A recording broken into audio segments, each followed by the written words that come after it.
Welcome in, everybody. It's official. When we say it is, Jeremy Plonk, Jeff Siegel, to talk about 5 key things we saw last week in racing. And Jeff, as we get closer to the Kentucky Derby, we know one of our big topics is going to be the Run for the Roses. No question. It's already Derby fever in a sense. Key workouts over the weekend, several more again this coming Saturday or Sunday, and then we'll have the draw on Monday. So, this is a good time of the year, really. Yeah. It is. And not only do we have the Derby, we have a great Kentucky Oaks coming up a week from Friday and several other key stakes races. So this is fun, and it takes a lot of work, a lot of preparation, but that's what we're here for. Let's go to the big board, see what our first topic is this week. It is the Derby doings, of course. A lot going on the track in the mornings and off the track in decision-making. Classic Causeway thrown back into the mix, the front-running winner of the Tampa Bay Derby and the Sam F. Davis. He's back in, but we might be out with early voting. The Wood Memorial runner-up for Chad Brown. They're going to take a wait-and-see approach, Jeff, I would think, with early voting. They're seeing if some speed might drop out of this year's Derby.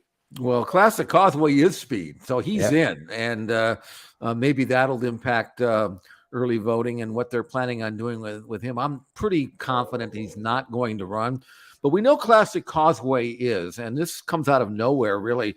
We thought we had kind of lost him after his poor run in the Florida Derby.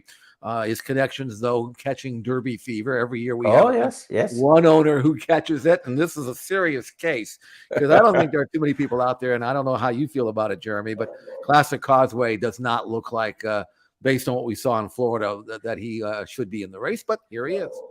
The good news is Classic Causeway got me 90 points in the Media League Fantasy League because I had him early in the season.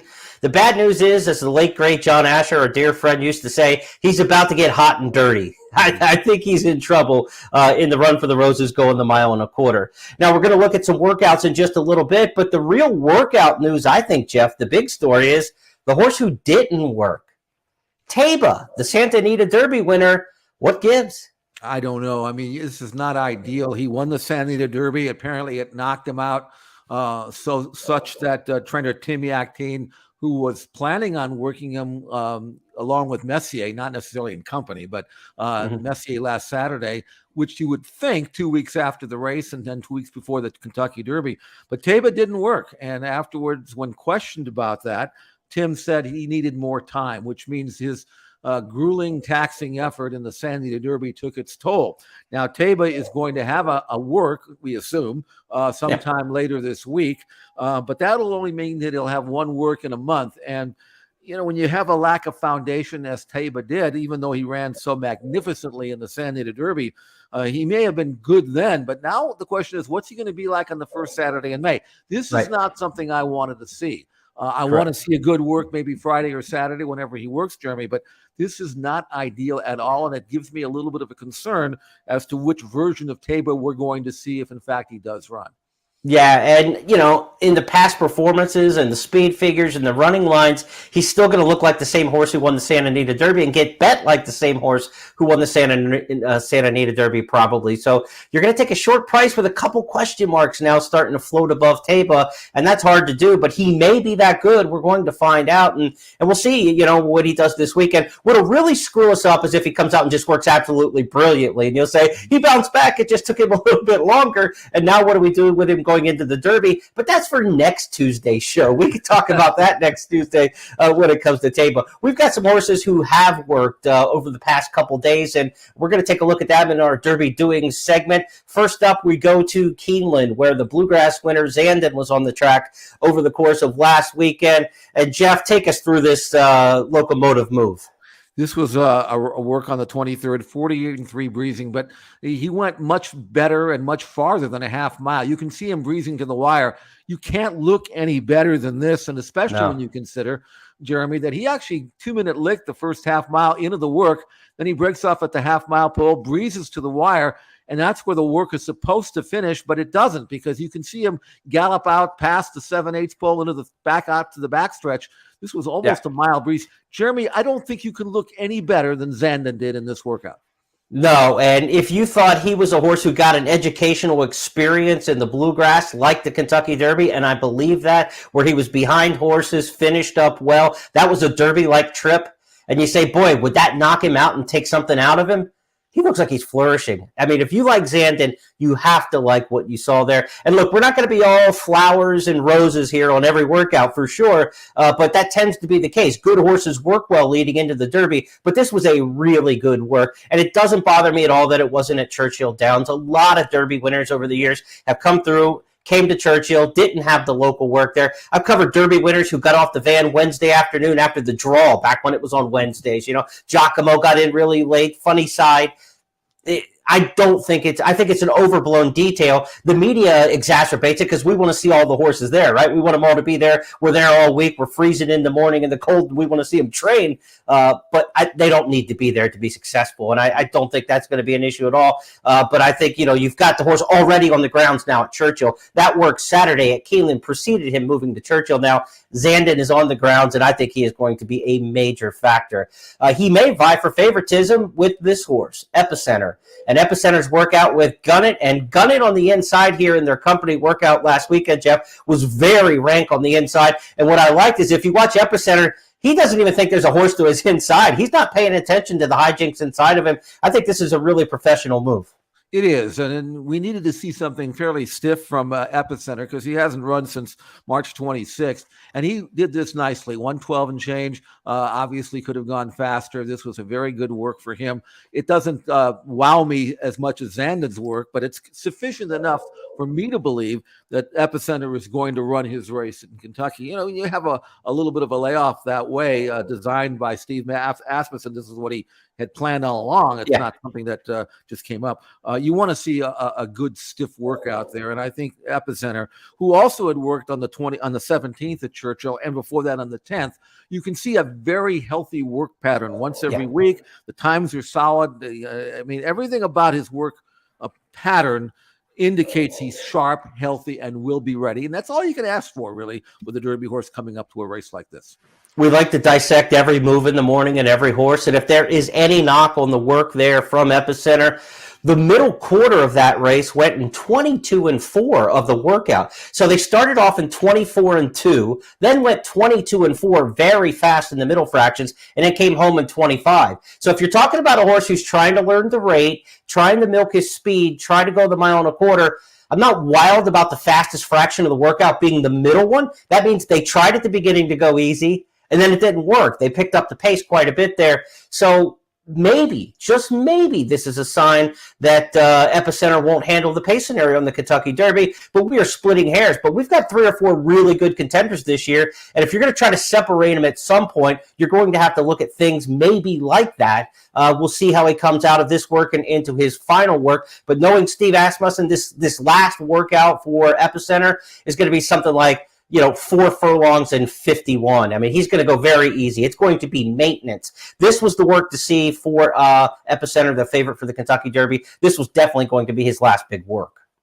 Yeah, and I'm glad he actually did get something out of it because, again, he's been, I don't want to say the word he's been babied or anything like that, but you need at least one good stiff work in the interim, and he got it there. He got it. He didn't look like he was laboring at all at the end of that work, even though he came home slower. So I'm fine with him. And as fact is the way he ran in the Louisiana Derby when he switched off so beautifully and then accelerated at the top of the stretch, I'm convinced that Epicenter is going to run his race. I'm not convinced, though, that he's necessarily going to win because for me, Zandon he has made that monumental forward move that I want to see between his last race and this race. And his last race was fantastic as well. So I have Epicenter rated number 1 on my list. My new list comes out tomorrow. You're going to see a little bit of a change on the top. And maybe in the Express Bet and First Bet Wager Guide with your analysis that'll be out on Friday, there could be something that begins with Z involved, I'm thinking here. Methinks at this point. To Messier's workout we go. Santa Anita last weekend. This was a solo work. This is the next Bob Baffert trainee, now with Tim Yaktien. Baffert may in the past have worked a horse like this in company along the way, but for a last work like this, second to last work, Jeff, are you curious that he was working solo here, or do you think this is kind of part of the plan? I think it's the plan. I don't think he needs to be have any more of a tougher, stiffer work than he got here. 59 and change. He's going to gallop out 3/4 on my watch in 11 and big change at 112, right around there. He had a layoff in between races. He hadn't run since February when he was second in the Santa Anita Derby. I thought he was a little bit rusty in that race. He got a lot out of that race. He comes back here 2 weeks later with a beautiful breeze. He's a beautiful mover, very efficient stride. He's mentally very sharp. He doesn't pull. He doesn't get rank. Let's not forget, he's the one who went after Forgotten Kingdom in that race. Very fast horse. He put him away, then got tag teamed by his stablemate. And he got a little tired in the race that I think he needed. So I think based on that race, this work we just saw, one more easy breeze over the weekend, you're going to see the very best version of Messier on the first Saturday in May. My only concern with him, though, is he's lost 3 times. 3 races he got beat, and all 3 of those races he really should have won. You know, he ran down to the level of the competition when he got beat. So, I mean, I'm not sure how much I trust him, but I do think he could not be coming into the race any better. Yeah, and he might have lost the battle or, won the battle against Forbidden Kingdom, but then ended up losing the war. Those kind of horses bounce back a lot of times when the pace dynamics change the next time because somebody else can do the dirty work in the Kentucky Derby, right? I mean, that's classic Causeway. That's somebody else going out after a Forbidden Kingdom kind of horse like that, Epicenter, that sort of thing like that. Messier's not going to have to sit second, apply the pressure, and make sure the other favorite doesn't run away with the race. Somebody else can do that, and so the tactics could change for Messier in the Kentucky Derby. Now we get a teamwork of a couple horses from the Kenny McPeak barn. On the inside, it's Smile Happy. On the outside, Tis the Bomb. Of course, these workouts courtesy of Churchill Downs with their great morning program that they put together, Dawn at the Downs. Jeff, I said I needed to see Smile Happy, my 2-year-old heartthrob, really blossom into the Derby off that disappointing second-place finish in the Bluegrass Stakes. Disappointing in that it wasn't spectacular. It was just good. This workout doesn't do it for me. He's hot on the neck. He's not really reaching out and getting a lot, I don't think. And he's working against a turf horse, Tis the Bomb, and I don't think he worked so much better than Tis the Bomb, if not kind of equal heads up. This was not what I wanted to see from Smile Happy, and I've officially given the varsity jacket back. We are no longer dating. Fair enough. Okay. Well, it was I just, first of all, I'm not even sure he's a 1.25 mile horse, even if he is training well. It was a decent, okay work, but it's not. You don't want to see okay because you're running against other horses that are working unbelievably well. Okay doesn't get it done. And after Smile Happy last time, I got blown away by Xander. And that was not at 1.25 miles. It was 1.1 miles. I'm just not seeing it. And in a race in which I've got 5 or 6 major contenders that I like them all. You got to draw a line somewhere, right? So exactly. Make the cut, He looks like a horse maybe like cuts back somewhere along the line as a Haskell kind of horse or something like that, maybe up to 1 1/8 when he blossoms later this summer. I think he's a very good racehorse. I just don't think he's a 1.25 mile Kentucky Derby winner anymore, and so we'll move on from him. And we'll move on in our topics as we get past the Derby doings to the champs who emerged unscathed this weekend. Some easier than others. Malathot, the Double Dog Dare, Latruska in the Apple Blossom, and Channel Maker in the Elkhorn. All returned victorious, and Latruska may be the headliner of that group with her Apple Blossom return. Top of the stretch, Latruska is a length in front of CC in second. Clariere has 3 lengths to make up in third, and CC is alongside Latruska now. Latruska only a half length. CC is second. Clariere is trying to run down 2 champions, and she's got a chance to do it. Here's Clariere flying in the center. Latruska has put away CC, but Clariere is on the move on the outside. Latruska reaches. Clariere is second and closing. Latruska, Clariere. Latruska says, "No, you don't! I am still the champion." Latruska turned away Clariere. CC third, Maracuja fourth. Well, Jeff, she indeed said, "No, you don't," to Clariere, who I took a gambling shot with and got excited at the 8th pole. But Latruska, one of the champions who returned, your take on her effort in the Apple Blossom as she comes back in the Distaff division with a win? Well, she swapped leads a couple of times inside the furlong pole. I'm not sure if she was getting tired or maybe not quite handling the track.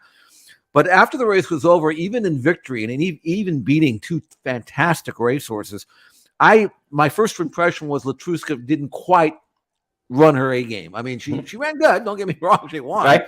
But it wasn't quite her best race. And yet I look at the Beyer numbers, and she actually earned a career top number in victory. So maybe it was her best. But, she's the kind of a mare that she gets to the front. If she's not pressured in the opening quarter mile, you might as well forget it. You're not going to get her back. Her only poor run was when she got into that incredible speed duel in the staff when everybody collapsed. Yeah, that was wicked. Yeah, that was impossible for her. So while I don't think she needs the lead to win, she doesn't want to get into any 45 and change duel early on. So she did what she was expected to do, and she won it nicely. And at 6 years of age, it's good to see that Latruska is maintaining her championship form. And I think we'll probably see this throughout the remainder of the year. Well, the remainder of the year concludes with the Breeders' Cup back at Keeneland. Now, she won the Spinster there last year. You think she might be earmarked to return back to Keeneland for the Spinster before that run, before the Breeders' Cup. But the winner of the Double Dog Dare Stakes last weekend was another top filly coming back, last year's 3-year-old champ, Malathot. She won the Double Dog Dare, her second stakes win at Keeneland, the winner of the Ashland the year prior. She could be headed towards a Spinster and Breeders' Cup distaff return. So the odds of seeing Latruska and Malathot against each other before the Breeders' Cup, probably slim, but they were both horses who could have designs on the Spinster. What'd you make of Malathot's grinding return? That's the way to describe it, a grinding return. And she made hard work of it. It was her first start since the Breeders' Cup distaff. She's never going to be that flashy. I mean, she's got one win by 7 lengths attempted in her second career start. All of her other wins have been a length or less, so she doesn't blow you away. The one thing that I did notice, though, is that in victory in the Double Dog Dare, Malathot earned an 88 Beyer number with a normal standard pace. Yeah. It wasn't a phony pace. An 88 Beyer, which was the lowest number she's had since she won the Demoiselle back as a 2-year-old, whereas Latruska's 103 Beyer number and her victory in the Apple Blossom far exceeds Malathot. So while they're both obviously champions and in form and having come back and won, Latruska was much closer to championship form than Malathot was. Now it's just a matter of how much gap Malathot can close on Latruska, because right now Latruska is considerably faster on numbers. And as for the other champion returning last week, it was Channel Maker, the turf champion, back in action. He won the Elkhorn. But, Jeff, I was alive in the Keeneland Turf Pick 3 to the horses who finished second, third, and fourth. I needed the closers, so I'm done talking about Channel Maker. You take it. All right. Well, he won the Elkhorn, and it's good to see him in career start number 44, still winning graded stakes, a champion a few years back and now 8 years of age. I didn't like him because in looking at his form, I thought he probably needed the lead to win, and there was a horse that was scratched that was going to be in front in that was race. The key, yeah. That changed the complexion of the race, but he still sat second. And I was very impressed with the way he accelerated in the final furlong and got up in time. So tip my hat to the old gelding, who's still winning big races, for Bill Mott, who has done such a great job of keeping him going.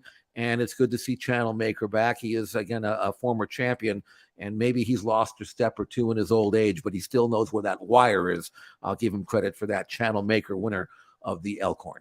And the veteran Bill Mott hasn't lost a step at his age. I mean, you talk about Speaker's Corner, Olympiad, bringing this one back. His barn is flexing like it's the 90s again, it seems like right now in the Mott Shed row. Let's go back to the board and see what's official here in our third topic. It's America's hottest racehorse.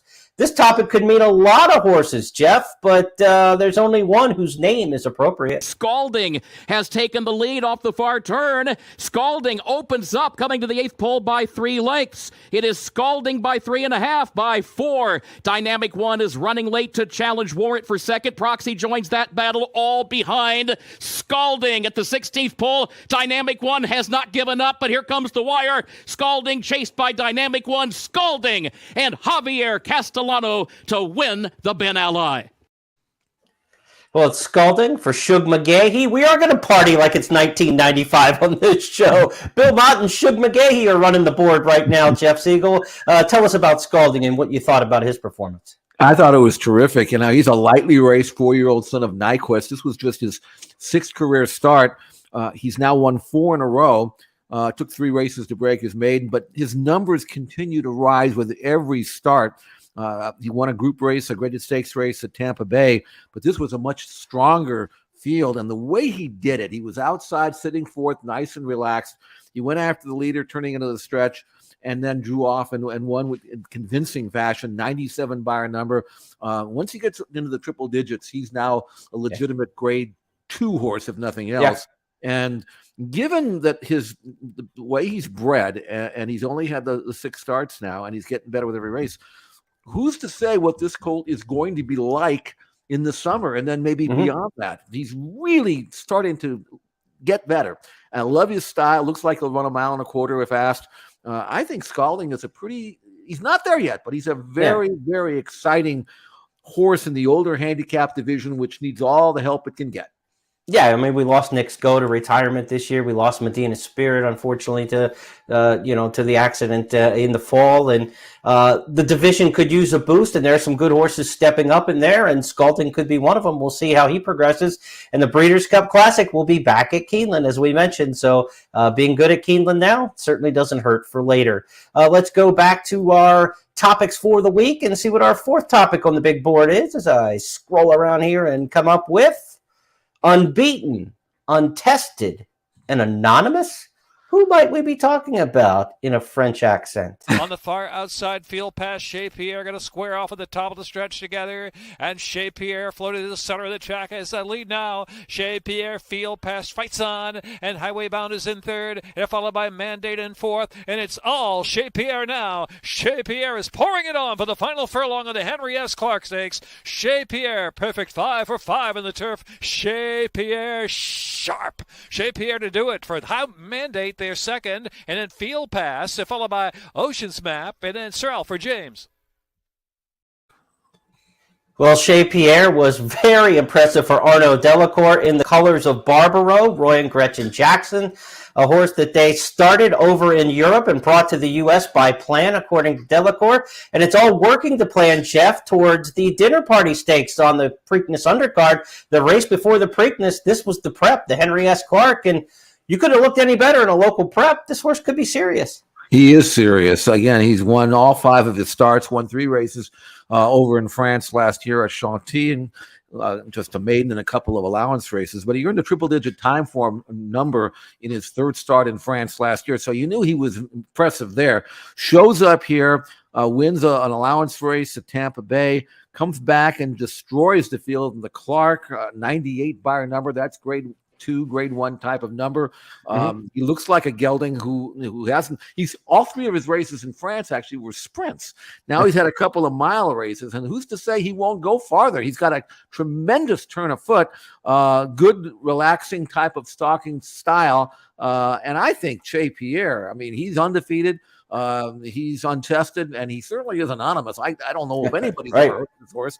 Unless you watched the races at Laurel last week, you wouldn't know. But I think he's going to step into the limelight really soon. This is a serious middle distance turf horse, and he's undefeated, and he hasn't stopped winning yet. I expect him to win again at Pimlico. I really do. I don't know who will show up, but they better be very, very good to beat this horse.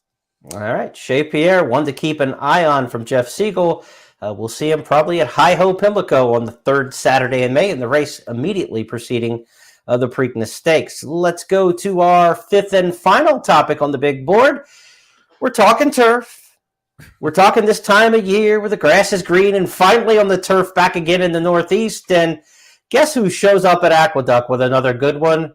Let's take a look. Unanimous consent is now kicking in. Here is unanimous consent, who has gone to the lead here. Unanimous consent. The 3-year-old makes it 3 for 3. Manny Franco, the winning rider.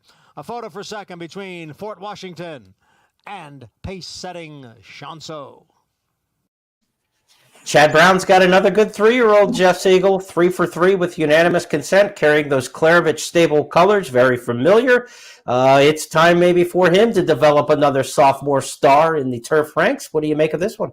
Funny because Chad was quoted after the race as saying that they weren't all that high on this horse originally. They started him off at Monmouth, went to Tampa Bay, shows up at Aqueduct, and all he does is keep winning and keep getting better and better. This was a race that was very slow early, 49, 113. and he was fifth, sixth early on. And he was only asked to run from the top of the stretch to the 16th pole, and he just gobbled up the field like a good horse does. A tremendous turn of foot there. Actually kind of eased up in the final 70 yards or so. Looks like a horse that is going to do some really serious damage in the 3-year-old turf races in New York this late spring and early summer, and then in Saratoga. There are plenty of good races for 3-year-old turf horses there. Chad seems to always win them, and he's got one here. Even though this horse is an English-bred horse, he didn't run overseas. He's done all his running here. I think he's got a chance to continue to develop, to continue to improve. He looks like, as Chad says, he'll run on. No question about going a mile and eighth, even a mile and a quarter. He's a good horse, and he's one to follow. Unanimous consent. Undefeated in 3 starts, and going to get better and better. It's a good time to have a 3-year-old on the turf, too. I mean, there's races like the Penn Mile, the Colonial Virginia Derby. I mean, not even tracks that you would normally think that you're going to see Chad Brown horses at have really good 3-year-old turf races now, along with what we have at Belmont with the Belmont Invitational Derby, the Saratoga Invitational Derby, and all the great grass races there for the 3-year-olds. You could go Crown Royal American Turf if you want to wheel back really quick a Derby week, but certainly they wouldn't do that. But on the Belmont undercard, there's going to be races for the 3-year-olds on the grass as well. So big future ahead for Chad Brown's newest turf star, Unanimous Consent. Let's get into our bonus topic this week, Jeff. We want to look ahead to a road trip for you and Zoe Cadman this weekend. A lot going on with the San Francisco Mile Day card at Golden Gate. My old stomping ground, went to school at San Jose State, and I specifically, you have people choose their schools for certain reasons. I got the map out to see how long it would take me to drive from San Jose State to Golden Gate Fields. It was in the range of my my Chevrolet Biscayne, so I figured, okay, that school will do. And first went up there in 1970. Loved going to Golden Gate. It's just a great, nice track, beautiful place right off the bay there, across from the Golden Gate Bridge. And I'll be going up there with Zoe on Saturday to co-host with Zoe the simulcast show. There are a number of stakes races, 6 on Saturday, I think 2 on Sunday. A big weekend of racing at Golden Gate Fields. It's their weekend to shine, so to speak. So I'll be doing the simulcast show, and good gambling as well. I haven't seen the entries yet because they don't draw till Wednesday and Thursday. But they're going to be guaranteed pools for the late pick 4, late pick 5, all kinds of good gambling opportunities there, and the fields should be pretty deep and contentious. So looking forward to Golden Gate Fields. Join us on the simulcast signal, Zoe and I, and we'll have all the information, hopefully, that you'll need to make some money up there. Well, to go along with your San Jose State story, don't tell my wife, but one of the reasons we picked the house that we did is we're 2 miles from an OTB 21 years ago. That was part of my decision-making process, but she never got that in the pro-con columns that we were making. I never put OTB 2 miles away as one of the pros. It may be the most important reason. I mean, what else would you need? I mean, we know that online wagering would explode at this point, and we don't even need the OTB. But hey, we horse players are a weird lot. We make our decisions that way, and we own them even 21 years later in the same house. So it was obviously a good decision. The OTB's closed, by the way, so that we outlived the OTB in our house. So that should tell you something. Yeah. I'm looking forward to going up there and having a good time and reliving memories from 50 years, because I'll never forget the first time I went up there. Beautiful track. I'm saying, where has this been all my life? I mean, I knew it existed, but I actually had never gone there. And they always say that the greatest, the best place to view the Golden Gate Bridge from Golden Gate Fields is in the clubhouse men's room, the window out there. No, it's true. I actually checked it out. I said, "You're right. This is beautiful. Look at the Golden Gate Field. It's right across the bay there." So, and it's good racing too. So, we'll have fun. I'm not going to tell anybody to meet you in the men's room at Golden Gate this weekend when you're up there. But if you happen to be at Golden Gate and you want a good view of the bridge, Jeff says on your own time, go check out the men's room. You won't regret it. We'll be back in a week's time. Jeff will be back from his road trip to Golden Gate Fields, and it'll be Kentucky Derby week when we're with you next Tuesday on It's Official. Want to remind you, coming up on Thursday, we'll have some stakes previews for the weekend to take a look at on video as well. Check out our buddy Eddie Olczyk with his hat trick picks later in the week for this coming weekend. Still got a couple days left of Keeneland to fire at, and opening weekend at Belmont Park starts this week. So a lot going on in the racing game. When we come back next Tuesday, we'll have the final Kentucky Derby works. And we'll have the field for the Kentucky Derby, which will be drawn on Monday. A final look at our big board for this week as we say goodnight on It's Official. These facts, all 5 of them, are now official because Jeff Siegel said so.